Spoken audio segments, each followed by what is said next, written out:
right, viewers, that's Atishi, who's been re-elected from a seat in Kalkaji, but she heads to tender her resignation as the Chief Minister after the Aam Aadmi Party's stunning defeat and the BJP's win. Atishi on her way to tender her resignation to the LG.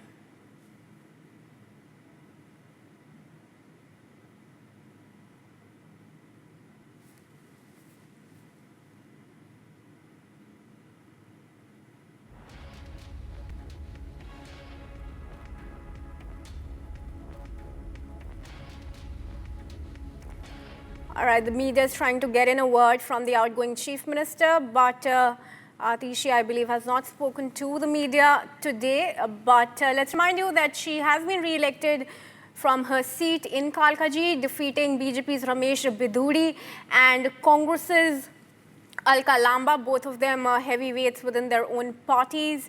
And while the top leaders have been defeated, Atishi was re-elected from AAP. Seat थी जिसको हम भारी दिल्ली के रूप में जानते हैं।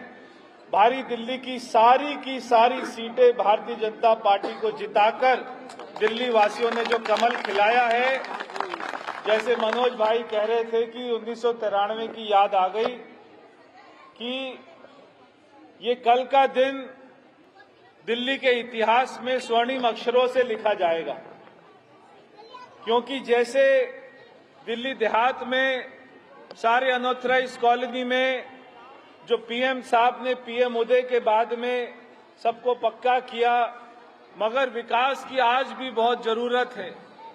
हमारे सामने बहुत सारी चुनौतियां भी हैं कि जब हम गांव में आते हैं, जब मैं अभी गाड़ी से आ रहा था, पहले मैं अपने गांव में गया मुंडका में, वहां पर देखा, आप भी जाते होंगे, कैसी सड़कों की हालत है। और जब मैं यहां से पीवीसी मार्केट से आ रहा था, पूरा रोड एकदम टूटा हुआ है। फिर मैं वापस गया, पूरा वहां से हरियाणा से बॉर्डर से आया, तो भी मैंने देखा कि आसपास में पानी कितना जमा है। दिल्ली देहात की तरफ किसी ने भी ध्यान नहीं दिया, मगर हमारे सारे विधायक जीत के आए हैं, सारे पूरी दिल्ली में कमल खिला है। बिना किसी राजनीति के आने वाले 5 साल केवल विकास होगा।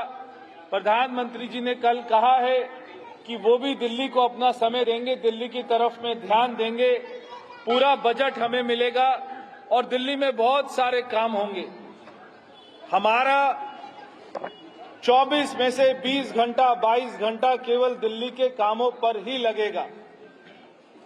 तो मैं आप सभी का बहुत बहुत धन्यवाद करता हूं कि आपने हमेशा, यहां पर मेरे पिताजी भी आते थे जब वो यहां से चुनाव लड़ते थे, यहां पर झड़ोदा गांव ने हमेशा उनको बहुत प्यार दिया।